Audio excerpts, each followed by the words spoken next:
lấy đắng to na i vul don mo rau tha talin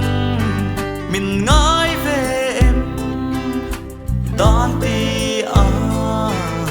i dan rin mariang te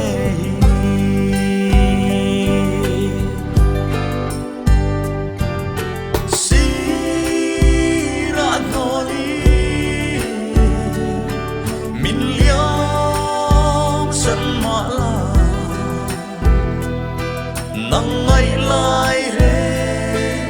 các bạn thấy một lòng mà ngày cứ đi ý sẽ lâu ý thắng xóa nè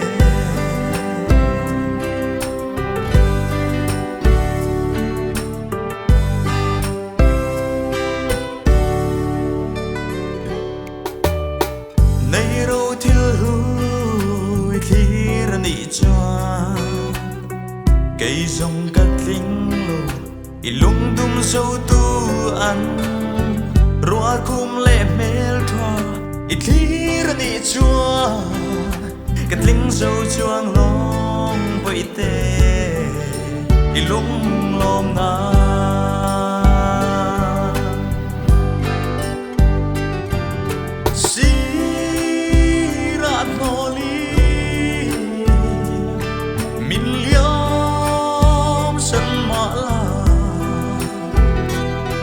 nắng ngày lại rê các bạn thấy một lòng mà ngày tu đi ý sẽ lâu ý thắng xóa lệ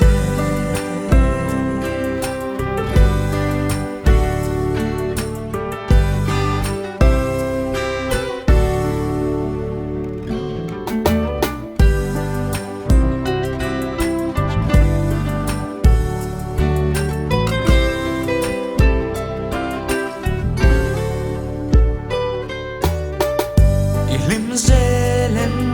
mi thăng lăng loa cho val đằng tô na i đằng tra mô rin nom lâu chua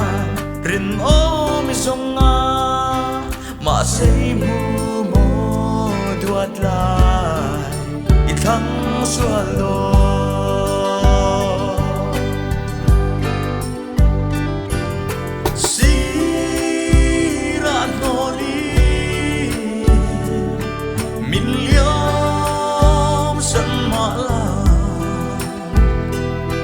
nắng ngày lại rê các bạn thấy một lòng mà ngày tu đi ý sẽ lâu ý thắng xóa